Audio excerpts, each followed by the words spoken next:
EAMCET స్ట్రెస్సా? Testonic.ai ని try చేయండి. Free mock test, custom test, AI insights మరియు పర్ఫార్మెన్స్ ట్రాకింగ్ కూడా. Register now.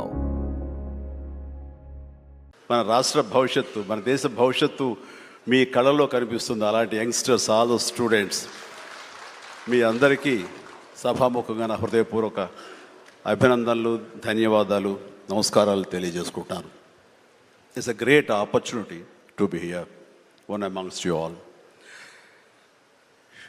ఇలాగా శరుణి ఇంటికి వచ్చినప్పుడు ఒక బుక్ రాశాను. అది మీరు ముఖ్యమంత్రి గారు ఇనాగ్రేట్ చేస్తే బాగుంటుంది, వెరీ పర్పస్ఫుల్ బుక్ అని అమ్మాయి చెప్పినప్పుడు చాలా అమేజ్ అయ్యాను నేను. ఆ బుక్ని క్లుప్తంగా నేను 4-5 పేజీలు చూసినప్పుడు నాకు ఎప్పటి నుంచో ఇలాంటి పర్సనాలిటీ డెవలప్మెంట్ మీద, అలాగే సీక్రెట్ అనే ఒక బుక్ ఉండేది. అది ఎన్నో దశాబ్దాలు, 2-3 దశాబ్దాల ముందే ఆ బుక్ నేను చూడటం నాకు జరిగింది, తటస్థపడింది. అప్పుడు ఇంకా ఇండియాలో రాలేదు ఆ బుక్, దాని ట్రాన్స్లేషన్ కానీ దాని వీడియో నేను చూడటం జరిగింది. ఆ బుక్లో చెప్పిన ఎన్నో విషయాలు నాకు తెలుసో తెలియకనో నాకు నేనుగా అనుకున్న అవన్నీ ఆచరించడం మొదలుపెట్టాను నేను. అది నాకు ఎంతో హెల్ప్ అయింది. ఓ ఇలా ఉంటుందా అన్నది. సో తను అడిగిన ప్రశ్న కానీ ఇందాక గౌరవ ముఖ్యమంత్రి గారు చెప్తున్న దానికి మైండ్ సెట్ షిఫ్ట్ అనేది అత్యంత అవసరం. మనం ఒక గాడిన పడి అదే ధోరణిలో ఒక గానుగెద్దులాగా కష్టపడతాం. ప్రతి వాళ్ళు కష్టపడతారు.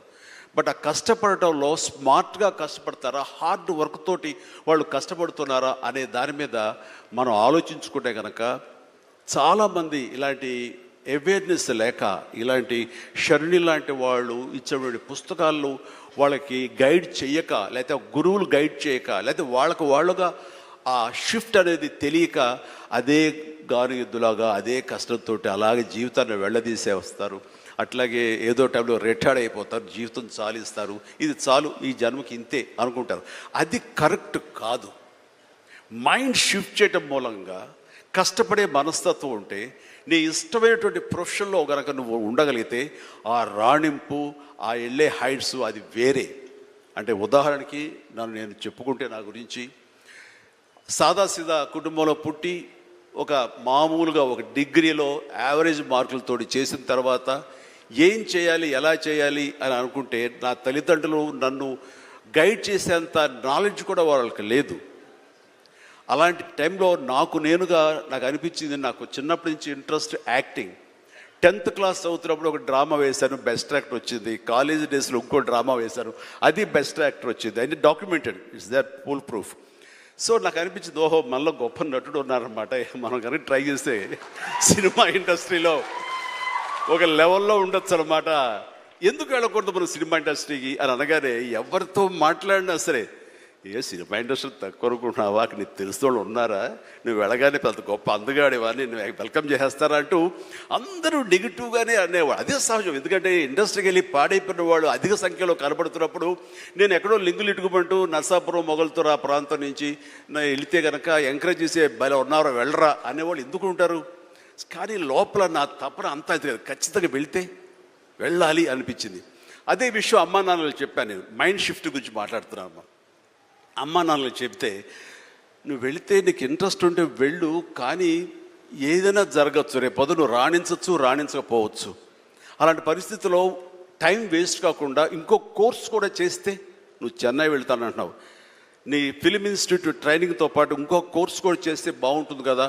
సపోజ్ ఇది రాణించలేదు, ఇంకో దాంట్లోకి వెళ్తావు, టైం వేస్ట్ కాదు అంటే వాళ్ళ మాట కాదలేక, ఏమో బొమ్మ పైకి సిరితే కాయిన్ బొమ్మ పడవచ్చు, బొలుసు పడవచ్చు, జీవితంలో ఏది మనం ఊహించి చెప్పలేం అనే ఉద్దేశంతో నేను ఏం చేశానంటే ICWI, institute of cost accountants and works of India, ఇది ఎగ్మూర్లో ఉంటుండేది చెన్నైలో. అక్కడ నైట్ కాలేజీ చేస్తూ పగలంతరేమో ఫిలిం ఇన్స్టిట్యూట్లో ట్రైనింగ్ తీసుకుంటూ అలాగా 2 జోడు గుర్రాల స్వారీ, లేదా 2 పడవల మీద ప్రయాణం చేయడం ప్రయత్నం చేశారు. కానీ ఎక్కడో నాకు ఇష్టం లేనిది, అంతంత మాత్రంగా తప్పదని చేయబడ్డటువంటి ICWI కోర్స్ మీద నాకు నిరాశక్త కలిగింది. దాన్ని నెమ్మదిగా దానికి తెలియదుకాలు ఇచ్చేసి వదిలేశాను. ఆ తర్వాత ఫిలిం ఇన్స్టిట్యూట్లోనే నేను ఏమైనా చేయాలి, చావో రేవో బతుకో చావు ఇక్కడే ఉండాలి, మనం ఇందులో చేయాలి. ఎప్పుడైతే నేను ఒక డెసిషన్ తీసుకున్నానో నన్ను నేను ప్రూవ్ చేసుకోవడానికి నేను కష్టపడి పనిచేయాలి, నేను ఇందులో సాధించాలి, ఏమైనా అయ్యి తీరాలి అంటూ చాలా స్ట్రాంగ్గా నేను అనుకున్నాను. లేకపోతే నాకు జీవితం లేదు అనుకున్నాను.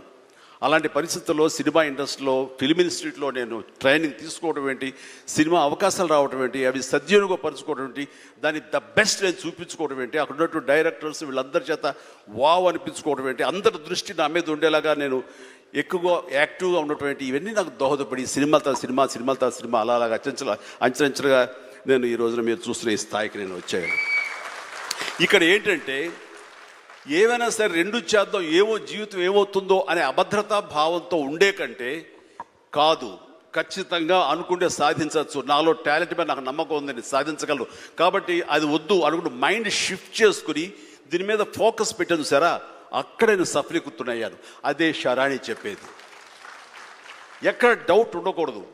ఆ ప్రొఫెషన్ నీకు ఇష్టమైన ప్రొఫెషన్ అయ్యి ఉండాలి, దాని మీద నువ్వు ఇంట్రెస్ట్ పెంచుకోవాలి, అది సాధించడానికి కష్టపడి పనిచేయాలి, ఒళ్ళొంచి పనిచేయాలి, అది కూడా స్మార్ట్గా పనిచేయాలి. వీటన్నిటితో పాటు మన వ్యక్తిత్వం, మన బిహేవియరు, మన మంచితనం, ఇవన్నీ కూడా యాడెడ్ ఫ్లేవర్, అది చక్కటి అందాన్ని ఇస్తాయి నువ్వు వెళ్తున్న ఈ బాటలో. అది చాలా ఇంపార్టెంట్. చాలామంది అత్యున్నత స్థానానికి వెళ్ళిపోతుంటారు, కానీ క్యారెక్టర్ లేకపోతే వాళ్ళు ఎంత ఎత్తుకెళ్ళినా సరే సర్లే పెద్ద చేసేలే అని అంటారు. అది ఎంత లేదన్నా సరే ఆ క్యారెక్టర్ కూడా నీకు లేని అందాన్ని తీసుకొస్తుంది, నీ కష్టానికి మరింత అందం ద్విగుణీకృతం అవుతుంది, నీ ఫలితం కూడా అంత బాగా ఉంటుంది. కాబట్టి మైండ్ సెట్కి షిఫ్ట్ అనేది చాలా చాలా అవసరం. ఆ రకంగా శరాణి చేసినటువంటి ప్రయత్నం సఫలీకృతం అవుతుంది, చాలామంది రీచ్ అవుతుంది, చాలామంది లబ్ధిదారులు పొందుతారు. అండ్ చెప్పాలంటే మన నారా చంద్రబాబు నాయుడు గారు కూడా చిన్నతనం నుంచి, కాలేజీ రోజు నుంచి నాయకత్వ లక్షణాలతోటి అక్కడ నాయకుడుగా కాలేజీలో ఉంటూ అక్కడి నుంచి తనకి ఇష్టమైన ఈ ఫీల్డ్లో రాణించాలి, నా రాష్ట్రానికి సేవలు చేయాలి, ఇక్కడ ఏమైనా సరే అవ్వాలి అనే అకుంఠిత దీక్షతో అయ్యారు. ఆ రోజున రామారావు గారు ఉంటారని ఆయన పాలిటిక్స్కి వస్తారని కాదు, ఆయనకు మీద నమ్మకం ఆయన. అట్లా ఏ మారుమూలు ఉన్నా నేను ఎట్లయితే యాక్టింగ్ మీద నా నమ్మకంతో నేను ఎలా ఉన్నానో అలాగే నాయకత్వ లక్షణాలతోటి పాలిటిక్స్లో రావాలి, రాణించాలి, ఇతోధికంగా ఎంతో సేవలు చేయాలని అనుకున్నారు. కాబట్టి నాయకుడిగా, స్టూడెంట్ నాయకుడిగా, విద్యార్థి నాయకుడిగా ఉన్న ఆయన పాలిటిక్స్లో రావడం ఏంటి అనుకోని పరిస్థితుల్లో అవకాశాలు వస్తే వాటిని చేజిక్కించుకుని వాటిని ఆసరాగా తీసుకుంటూ అంచెలంచెలుగా ఎదుగుతూ ఈ రోజున మనం చూసేటువంటి అద్భుతమైనటువంటి ఒక మహానాయకుడిగా ఎదిగారు. ఆయన దిశానిర్దేశంలో, ఆయన నాయకత్వంలో హైదరాబాద్ దగ్గర నుంచి ప్రతి నగరం, అంటే ఫస్ట్ ఇండియాలో ఆఫ్టర్ బెంగళూరు మళ్ళీ అలాంటి ఐటీ నగరంగా, అంటే ఎంత విజనరీ అంటే ఫ్యూచర్లో ఇది డెఫినెట్గా ఈ రోజున మనం అనుకుంటున్నాం డిజిటలైజేషన్ ఆ రోజున అంత ఉధృతంగా లేదు, అలాంటి దాన్ని అయ్యి తీరుతుంది ఆయన అన్నారే.